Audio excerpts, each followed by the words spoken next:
अगर भारत से माइग्रेशन बहुत हो रहा है रूरल टू अर्बन, तो कुछ ना कुछ डिपेंडेंसी क्रिएट हो रही है।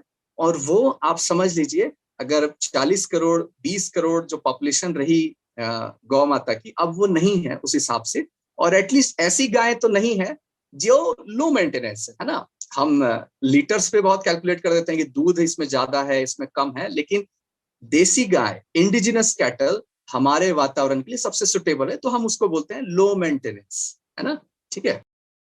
अब वेद में आप समझ लीजिए 1331 बार संदर्भ आता है गौ माता की। या तो सीधे सीधे तौर पर बात हो रही है, या इसके दृष्टांत दिया जा रहा है। तो हम तर्क शास्त्र में बोलते हैं कि उदाहरण बड़ा सटीक होना चाहिए, बहुत साधारण होना चाहिए, हर लौकिक व्यक्ति को समझ में आ जानी चाहिए।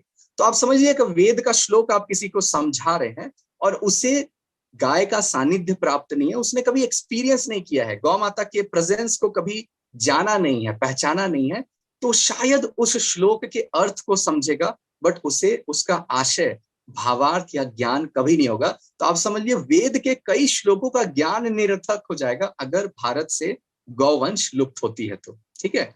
और ये जो हड़प्पा और मोहनजोदाड़ो हम बोलते हैं, तो ये तो पार्टिकुलर लोकेशन पे अब नहीं मिल रही है। अब पूरा जो सरस्वती का बेल्ट है उसके दाएं बाएं में मिलती है सेटलमेंट्स, प्राचीन सेटलमेंट्स। तो हम इसे क्या बोलते हैं, हम बेटर फॉर्म में सिंधु सरस्वती सिविलाइजेशन।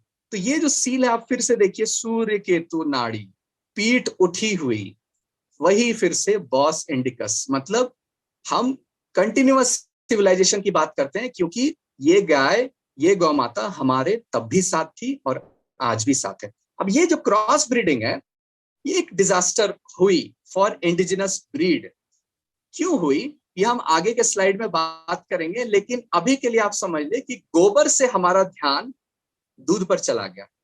और गोमय वस्ते लक्ष्मी होता है, दुग्धे वस्ते लक्ष्मी नहीं होता है।